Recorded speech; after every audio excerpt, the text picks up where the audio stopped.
Hey everybody, welcome to the AI Playbook with Lattice Partners. I'm Martin Anquetil. I'm here with Christian Yeghnazar. Christian, how's it going? How's it going? How's it going? It's great to be here. Thanks, Martin. And Colin McDonnell. Colin, how are you recovering from the Austin trip? Doing well. I'm still recovering, but it's good. If the hat Um, doesn't tell you anything, Yeah, if you this Alan's can't, hat actually, Boots I got it at the Boot Barn. in very cool in Austin. He's not gonna the move Boot this Barn, it's a very niche store called Allen's Boots. Boot Alan's Barn is Boots. like Walmart for boots. You Okay. don't, Alan's is like if you know of boots yeah, in Austin. Okay, exactly. cool. Someone that's in deep in boot culture is gonna be like Yeah. hating on what I These just said because it's not true, but Yeah, the Boots subreddit is yeah, going crazy yeah. right now. And we have a very special guest here today, our very first guest, Landon Brand, who's a good friend and a very good friend, and co-founder and CEO of Wren. Landon, how's it going? It's going good. Yeah, thanks so much for having me here. I'm excited to be on. It's an honor to be the first guest. Sweet. So, yeah, excited to have you. Wanted to have you on to talk more or less about the overlap of climate, the environment, and AI, because it's something that a lot of people talk about. A lot of people have strong opinions. There's also a lot of data, a lot of incorrect data, and you think about it a lot. Through your work at Ren and obviously outside of it. So, I guess to start, could you give maybe a brief introduction on yourself and what Ren is? Yeah, so I'm one of the co-founders of Wren. Wren is a website where people can calculate their carbon footprint and fund projects that have a positive impact on the climate. So we fund everything from rainforest protection to like industrial super pollutant destruction, really the full range of climate solutions.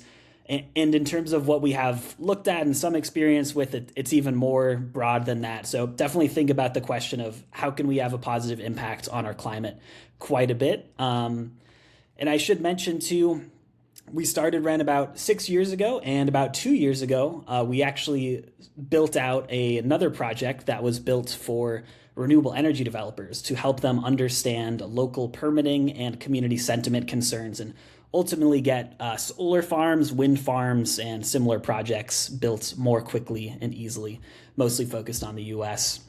We ended up selling that late last year, and yeah, since over the past year or so, there's been a lot of discussion on AI environmental impact that we have thought about some at Ren as well. So happy to be here and discuss. Sweet. Well, maybe let's dive right in since you mentioned Topos. What do you think was the key insight behind Topos? And maybe tell us a little bit more about that tool and kind of how AI helped. My understanding of it is that it kind of helps due diligence for like all renewable energy projects and just like made that easier for people trying to build out, solar farms and things like that. Um, what do you think was the insight there about how AI could be used? And do you think there's any other opportunities for AI in the clean energy space that people aren't thinking about?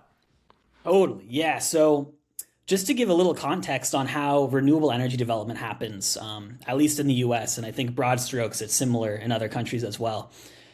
First of all, we're talking about pretty large scale projects, so more of a solar farm, not like a solar panel on your roof. That's kind of a different scale. And there's a lot that could be said there. There's like automated permitting apps for, household solar that are built out as well. But that's kind of, I don't have as much expertise there. On the industrial scale or grid scale project side, um, there's a lot of basically desk work that goes in up front to build out these projects. You can imagine you have to plan these things pretty carefully. And also, what we focused on is you have to get local permits and basically make sure that the community wants your project in their community. So, for a renewable energy project, what that might look like is you have to do permitting research, basically finding out, okay, our team has probably never been to this random county in Indiana, or maybe we did just a quick visit. We don't know the local laws. And it's pretty common that local jurisdictions can have laws about what can, zoning laws about what can be built where. And they might even call out utility scale solar projects in particular and have some special rules that say, hey, if you want to build a solar project, you have to have these meetings on this timeline. You have to get these votes from county supervisors. This is what you have to submit in a giant packet. So That work is substantial. So our insight going into Topos was saying, hey, a lot of this information that they need is basically desktop research where a developer just needs to basically summarize what are the existing laws. And from the AI perspective, like local or large language models are good at dealing with large amounts of text, which these local laws are basically just huge blobs of text. So we said, all right, maybe we can make the lives of developers a little easier, summarize all this for them, put it on maps, put it in like interfaces that are much more understandable than the initial, giant blob of text document. It definitely expanded and grew from there, and we built out other kind of automated flows to work with other types of county records. But the big idea there was just someone, or usually multiple people actually, have to read a lot of text, go through a lot of county meeting minutes, maybe even watch county meeting videos, and go comb through a huge amount of records of the county recorder's office. So just classic, like, oh, AI can help do this faster. Even back in, I would say a few years ago, like we started it in 2024, probably could have even started it 6 months or 12 months earlier and gotten some decent results to it. It wasn't exactly groundbreaking, even at the time. What were kind of the biggest blockers to building that, getting that built out? Because I know, with some of our work, we also interact with like government websites or things like that, and that can be kind of thorny. But what were kind of some of the blockers to like actually getting that built? Because it seems like the models were able to handle it fine even 2 years ago. So I can only imagine now how performant and cheap it is. But yeah, what were some of the blockers to building out Topos? Yeah, good question. The models at the time, really Sonnet 3.5 was a big deal when that came out in 2024, I believe mid to late 2024. We were getting decent results before then, but we were maybe it wasn't necessarily perfect structured data, if that makes sense. It maybe was a little bit unstructured. We had to do some more cleanup. We didn't have amazing accuracy, but it could still save someone some time. But Sonnet 3.5 was kind of the turning point where it was like, yes, models are good enough now. And since then, actually, I think that models keep getting better. I think we'd get even more accurate more easily. But even with perfect models, there's some substantial challenges. So some documents are really easy to access. It's like a couple web searches and you can get what you want. Other data that we dealt with still requires heavy browser use. So I would say, from my experience, browser use is still not where it needs to be to really unlock a lot of use cases. And we definitely felt that without getting too much into the details on our side. Like, we struggled trying to get browser use stuff to work. We tried other ways of kind of automating or getting around that browser constraint of just like, oh, you can't just download the HTML of this page and understand what's going on. Like, you have to be doing multiple clicks. It's a single page application and there's not really enough state. You can't reverse engineer the API even. Like, there were cases where it was pretty thorny and we have to basically simulate a browser on our side, and ended up having to do a whole bunch of specific heuristic based rules rather than just saying to the LLM, hey, let it rip, get this information for us, or just definitely not just uploading a PDF and being like, hey, here's everything you need, tell us the answer. So that was always the tricky part. Yeah, go ahead, Christian. No, I was just gonna ask also on, like, if I'm curious if on when you were trying to sell Topos to other people, because of, I think, my naivete with that industry or with those people, I would guess that there would be some apprehension to like this AI tool that is all of a sudden going to just do this for me. Like, how was talking to those people communicating what Topos did? Did you use AI, did you mention AI a lot, or were you selling it in a different way? I'm just really curious to hear how you spoke with like the stakeholders that were interested in purchasing Topos and using it. Yeah, so we did mention the AI component, and we were very upfront about like how it works. We were happy to even tell like a high level, just even of our kind of architecture of how it worked. There wasn't much concern about like full job automation because these people are very busy. They're typically dealing with lots of projects at once, and like the permitting people are often also maintaining relationships with people in the county, like with county supervisors. And so actually we were just like a research tool for one part of their job. And then they would leverage that. They could talk to the actual county supervisor. They could work with their team on like some strategies to implement to win over a community, or just honestly, sometimes it's just communicating clearly like what they want to do in the jurisdiction, and just make sure like that is, everyone's on board in the jurisdiction about that. So yeah, I think because there was such a large human component, the full automation wasn't a real risk here.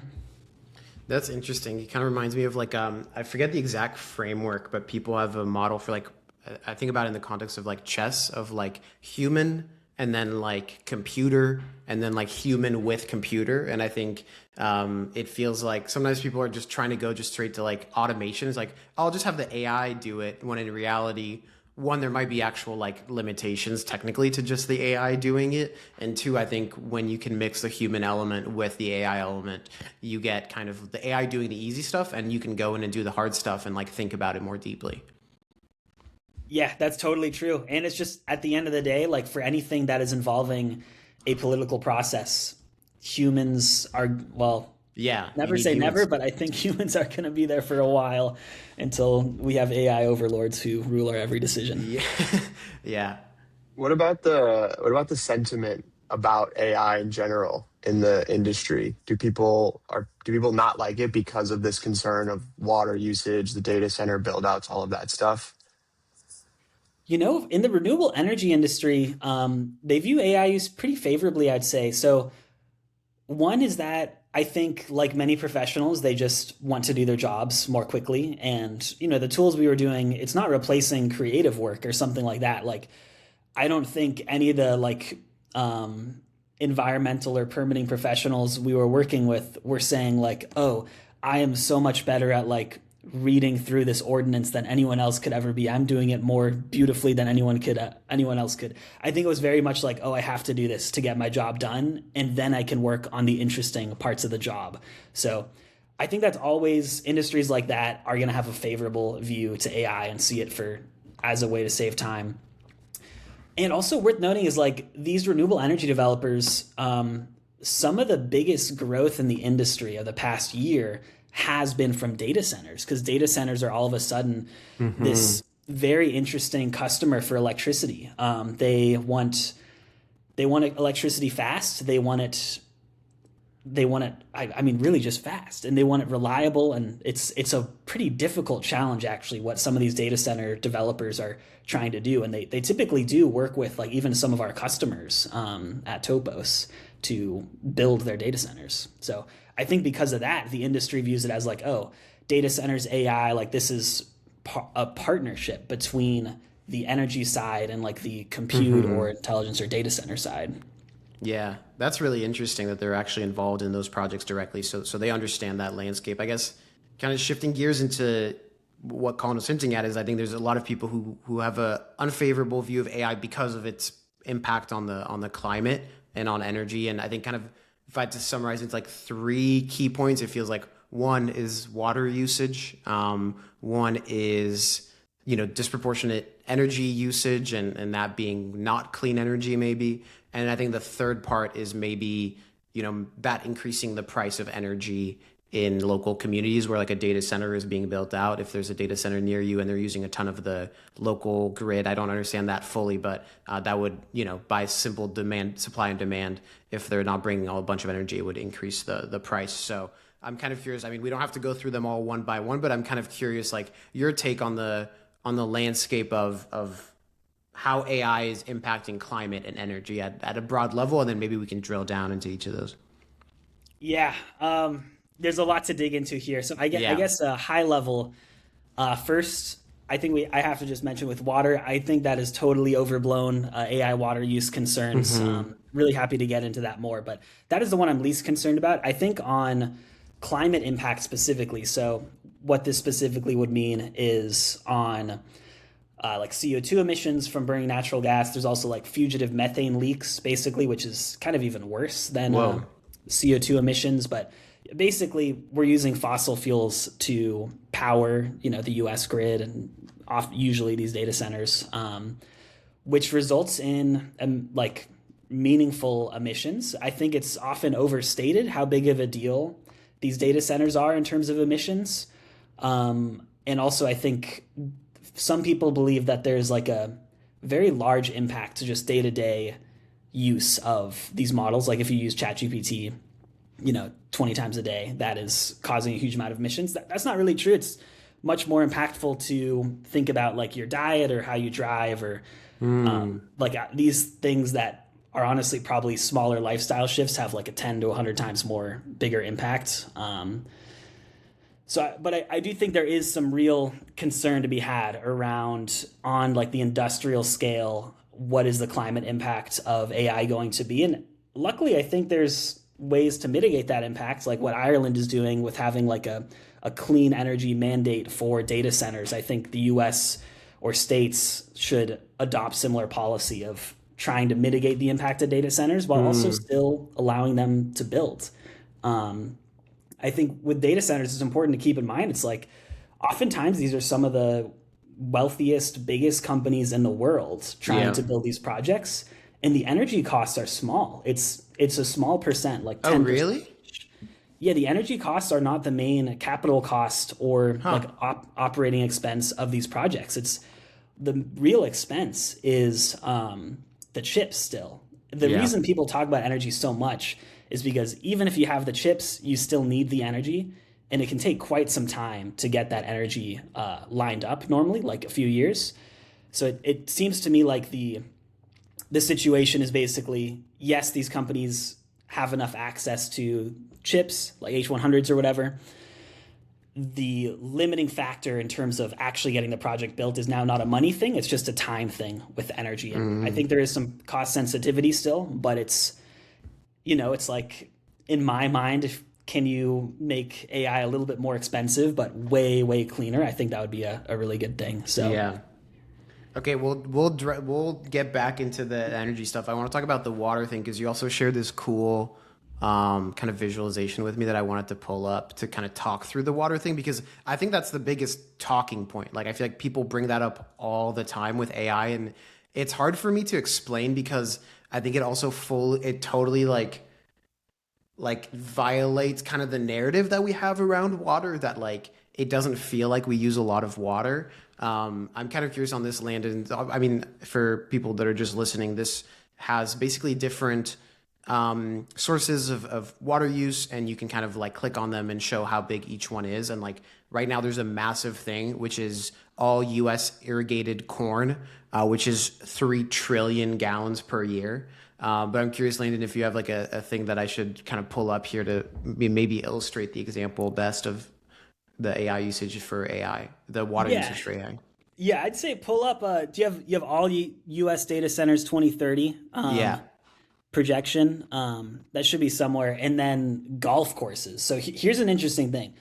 Basically, even in our high projections of AI data center water use, it's probably going to be less than the water use for golf courses.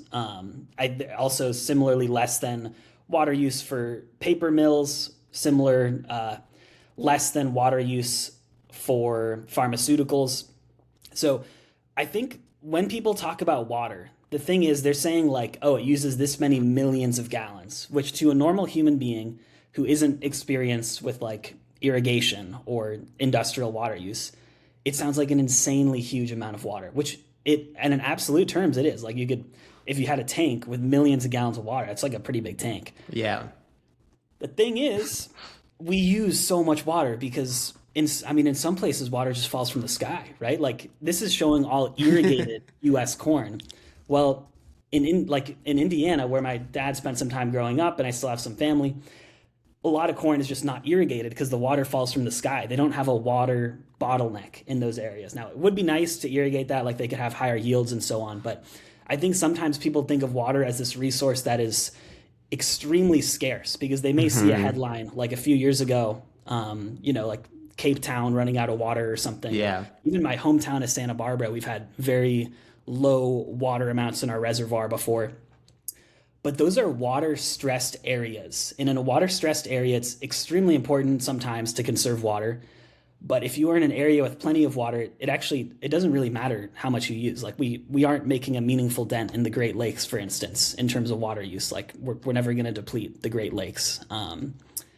So I think it's very easy to not to get caught up in misinformation here, but for maybe just water use to distract from the more important points in the impacts of AI. Like I think if you're concerned about the ethics of AI, to me it seems like if you look at the water use, that shouldn't be the concern. Maybe the emissions is a concern, maybe some of the other community impacts. You could definitely think about like the ethics of like how these things are trained and like if this is going to cause massive job automation that could be bad for society. But I don't know, the water issue is so funny that it has It's caught on so it's much. super interesting. There's It's there in, was a sorry, there was a video that related to Indiana. There was a video or article that came out like 6 months ago titled "I live next to Amazon's largest data center. They're stealing our water." And it was like interviews with people that live right next to the data center, and they're saying the water's tainted and they have very little water. And I feel like people blow that one thing up into, oh my God, AI is eating all of our water when it's doesn't seem like it's actually that true. Yeah, and I guess in cases like that, like what when we're saying like using water and that kind of stuff, like can you explain a little bit more maybe what that means, Landon? Like what does it mean if Amazon is using all the water of a local community? Yeah, so that at a high level, data centers use water mostly for cooling, and I think there's different cooling systems. So you can have kind of different paradigms where like some are going to use basically all recycled water and kind of just need to load up on it once, and then it's extremely efficient. Others I think do like just kind of quote unquote like burn through or at least like evaporate a lot of water out of the system, from what I understand. So definitely different types of data centers, and I'll totally mention that in some cases you might have a water stressed community and you should not build a data center there like that. There's just so many places where you can consider building data centers still. I don't think we're at a huge scarcity of locations for these. So yeah, I don't mean to say that like no community has ever been negative, no community's water has ever been negatively impacted by data centers, but I think there just is still a lot of space for them, and on a national level, it's not like a national concern that like the U.S. is going to run out of water or something because of data centers. That's just totally Yeah, not on the table. If we're concerned about water, we should just stop making ethanol because that's way bigger water user than data interesting. centers will ever be and has no positive environmental impacts. But that's a whole other can of No, worms. it's a good point that there's like there's other things that use water. Like I think we don't think about it often, but I mean, Landon, you're a vegan. I think partially for environmental reasons, and like the example is like an 8 ounce steak. Like I had pulled some of this data a bit back. An 8 ounce steak uses about 700 gallons to produce that in water to kind of like I'm assuming mostly for the cow's life cycle. Meanwhile, like a this was like a few months ago, so I think it's even less now. But like 100 Chat GPT queries, so like probably what you'd be as an average person maybe doing in one work week is half a gallon. So it's like we're talking like 1,500 more. Whereas like people don't think about it on that scale. I think and like at this to talk more through this chart, like this big green thing is all U.S. irrigated corn. That's 3 trillion gallons a year. And then US AI workloads estimated for 2030, so that's assuming a lot of growth too, is 50 billion gallons. So that's just not even on the same order of magnitude, right? It's like almost 100 times more being used. So just specifically on the water point, it seems like that's not the biggest priority, yeah. but yeah. No, it's fascinating, and I would encourage and we'll put the link to this site as well Yeah. in the description so you can check it out. I'm curious, Landon, from your perspective, like why? Why has this become such a talking point amongst people? Are they just misguided, but they're like the intention is good, or is the intention like nefarious in any way? Like I just don't I guess like because like you said, like there's so many other things that have so much of a bigger impact. Why has this become like the talking point and like the sticking point? It almost feels like um Yeah, I'm just curious if you have like any more insight or thought into that. Yeah.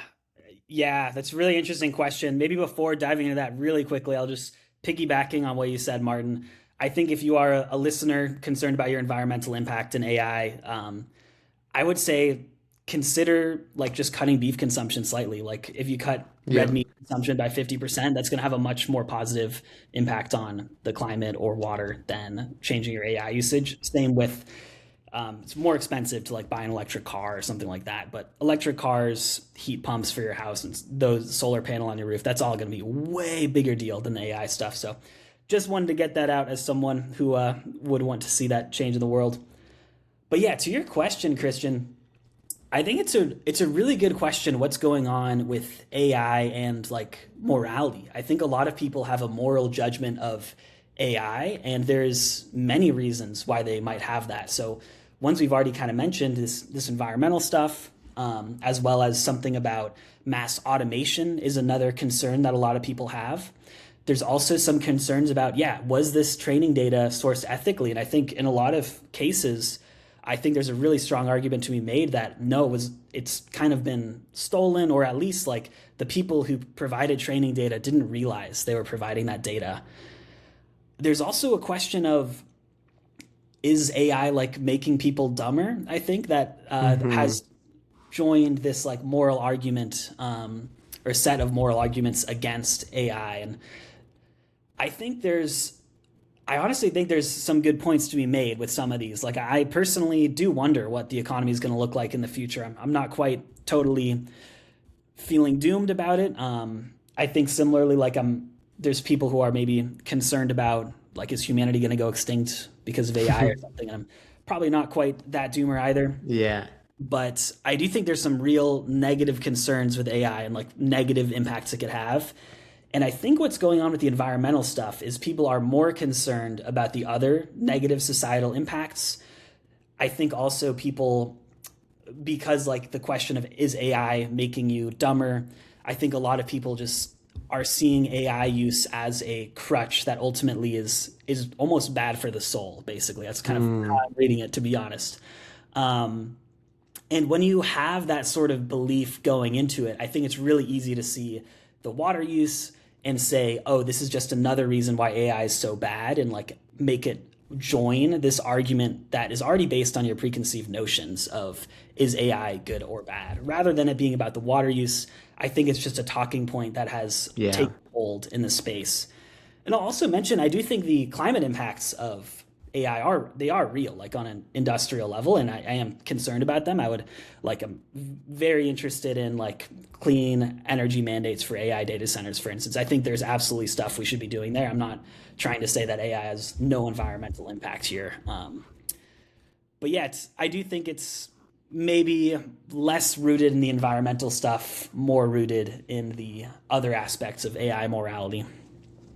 Yeah. I totally agree with that. I think it's a complicated issue because I think we also care. We like using AI a lot. Obviously, we think it's really powerful in some ways. We think it can do a lot of good and like I think provide a lot of value. But it's true that I'm also I think of the opinion of like yeah, how we do it also matters. It's like not a yes or no. And I think the narrative that I think the venture capitalists behind this, the like big labs behind this, I think have kind of messed up the narrative around it. I think I was listening, I forget who was talking about this, but one thing is that the narrative that you have to tell if you're OpenAI, the narrative you have to kind of like sell to investors versus what you have to sell to consumers is actually very different, right? Because to consumers, what you should really say is like, well, this is going to help you. It's not going to take your job away, which like I think there's mostly a lot of truth to that, right? Like this is something that like we see it as like it's going to help you do less of the annoying stuff like you were mentioning, the research, like reading transcripts, stuff like that, so you can focus on the good stuff, right? And I think that will benefit the economy. At least that's my view of it.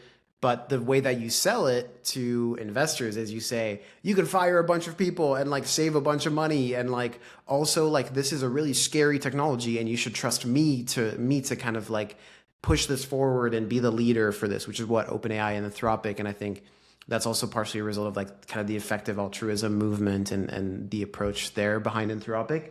But I think the narrative has been completely messed up in a lot of ways, and people have a hard time making their mind up about it. And it feels binary, but I think it's just really, really not. And the water thing is just, I feel like it's an easy target because it's so easy to visualize, right? Like you can imagine what it's like to take a gallon of water every day and just dump it, right? It's much harder to imagine like CO2 emissions or even how much water is being used in farms far away from here. Totally. Go ahead. And water Go is ahead. so it's so it's understandable from the standpoint of like we've all been thirsty before. Like the idea of having no water. Yeah. Like if America went totally without water, obviously that'd be like the biggest disaster that's ever happened in this country. And if any city went without water, that would be such a terrible disaster. But yeah, it's just hard to separate that like almost visceral feeling of running out of water from the reality of water scarcity in at least the US. To put it into perspective a little bit, there was a Pew research that came out a week ago, March 12th, and it says that 17% of Americans think that AI will have a positive impact on the world. And there's a whole bunch of other statistics in here, like basically all AI experts think that AI is great, whereas everyone else doesn't. So Martin, the point you make about the people that are into AI and that are pitching to like investors and stuff are a lot different, hold a much different opinion than the general public. But it's interesting because also arguably the researchers and the engineers, I think most of us here would put us like in the broad tech engineering product bucket, I think, who probably not have the most to lose, but arguably are automating themselves out of a job, right? Like if you're a researcher at OpenAI or at Anthropic, or you're, Cursor just dropped a new model today, like you're an engineer, a software engineer, more or less, working on a tool that's going to automate yourself out of a job. And maybe that's something that people will look back and be like, oh man, now we used to have millions of software engineers. Now there's like 3. But I don't know. I don't hold that view. I guess, Landon, you kind of hinted at it. I'm curious what your view is on the unemployment or economic impact of AI and how it gets rolled out. Yeah, it's a good question. And I think it is hard to say. I think it's one that I have to speak to in probabilities and not in certainties. I think, first of all, I think it's always hard to predict large economic trends. And then I think with AI in particular, I've been surprised by not just how fast it's changing, but it seems to me that AI has gone through sometimes very short periods of very rapid advancement, and sometimes like a year goes by and honestly I don't really feel a difference in the models. Like I think between Sonnet 3.5 in 2024 to the same time in 2025, I think the big model upgrade from my perspective was Gemini 2.5 Pro, but even then I didn't feel like I was using AI that differently. But then Opus 4.6 came out early this year, I believe, maybe just a couple months ago. And that felt like a huge step change. So now I'm feeling like, well, what's going to happen next? Are we going to get a bunch of really big step changes? And is progress really going to accelerate faster than ever right now? Or are we about to hit diminishing returns? And how would I know? I'm not even building these models. I'm not even in labs. Let alone, I'm sure the people in the labs themselves have uncertainty too. So yeah, I think there's some real risk of very fast economic change here that could result in some stress in the short term, like some really real stress for real people who are like losing jobs, which is obviously not what I would like to see. At the same time, on a more zoomed out scale, on a longer term, I don't think we're going to have like a crisis where like there's mass unemployment, to the scale of like the Great Depression or something like that. And I think also just the people whose jobs are getting automated right now are honestly like in a pretty good position in life on average here. Even just the virtue of being able to work on a computer, I think that's already in like the top 20% or something of wealthiest people in the world. So that's true. We'll be okay. I'm not concerned on like they're going to start starving or something like that. I think it's just going to be some real upheaval and confusion, but ultimately, yeah, I do think it could create a lot of jobs in the long term. It's just a kind of a shift, like when secretaries on typewriters kind of got replaced by a lot more people knowing how to type, for instance. Yeah. Yeah, I think it's just like a job shift, and I think we've talked about it before, but like the increased, I see it as also like there being increased, like if people can provide more work, if there's increased supply, that'll also increase. Well, I don't know if it'll increase demand. I guess the example is like I saw a story of someone who like called a tailor, or it was a rug cleaning. They called this company and they're like, it's Sunday, so they're expecting it to be closed. They call the company to like get the rug cleaned, and they're expecting to leave a message. Turns out it's a person. They start talking to them, giving them the details. Turns out pretty quickly, I think they figured out it's an AI or whatever, but they give it all the information.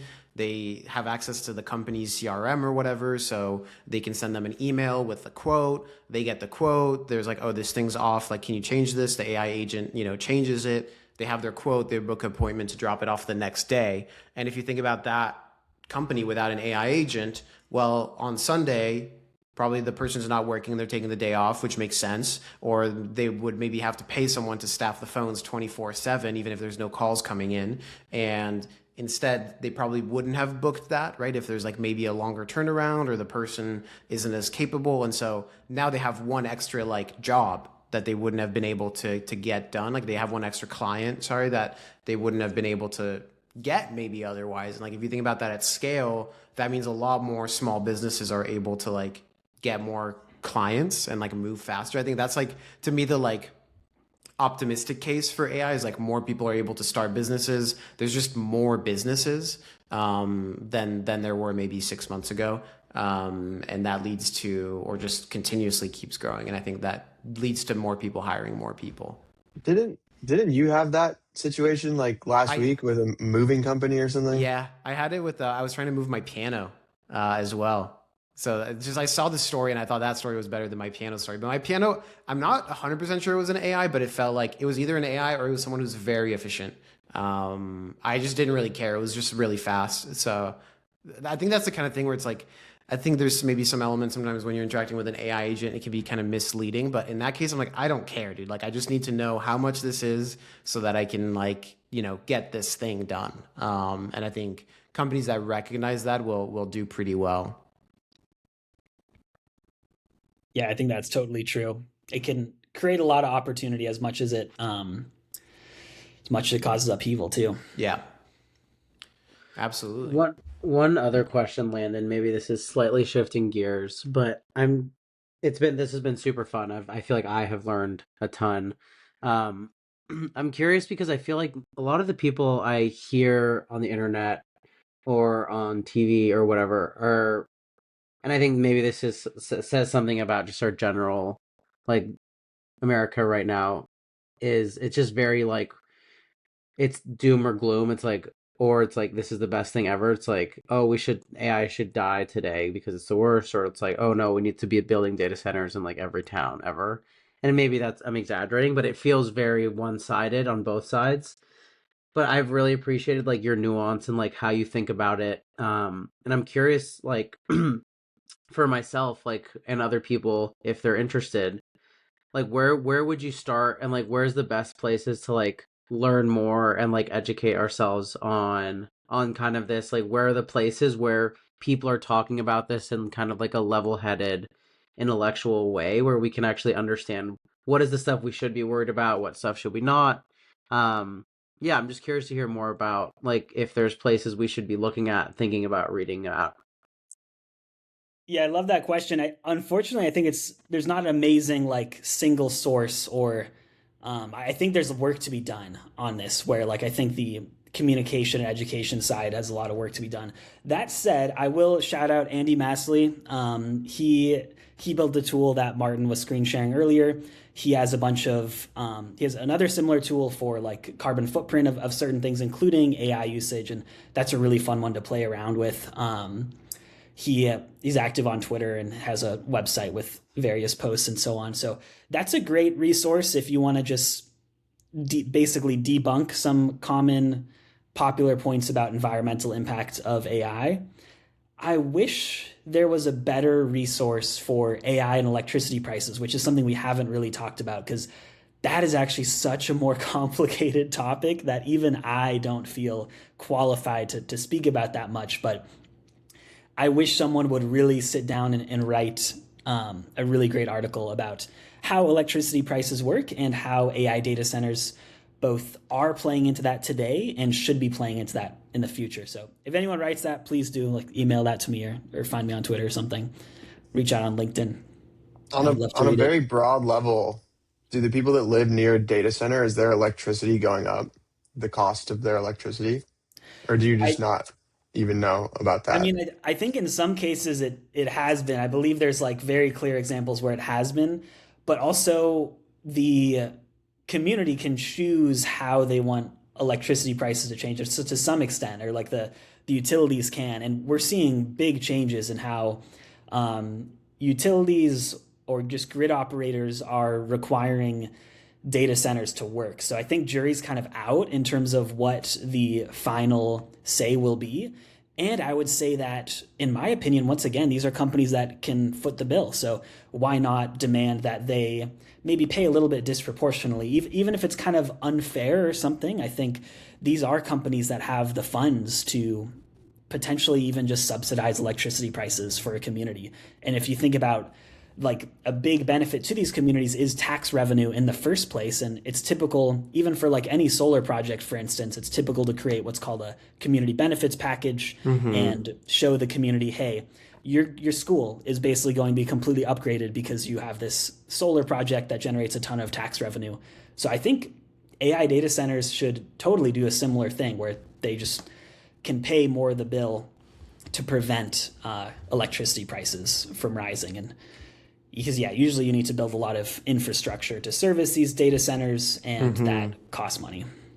Yeah, that's really interesting, and I think that's a great view on it too. I think sometimes hyper capitalist folks just feel like, oh well, I should just pay the market rate for this thing, and I get to just go do this because I want to. And I think that's a much more holistic take on if you're going to be part of if you're going to build something into a community, especially if you're a tech company based in San Francisco and you're going to go jump into Indiana somewhere, you should give to that community and help make their lives better if you're going to be there, as opposed to just dropping something in. I think that's a good place to wrap it up. We're up at time.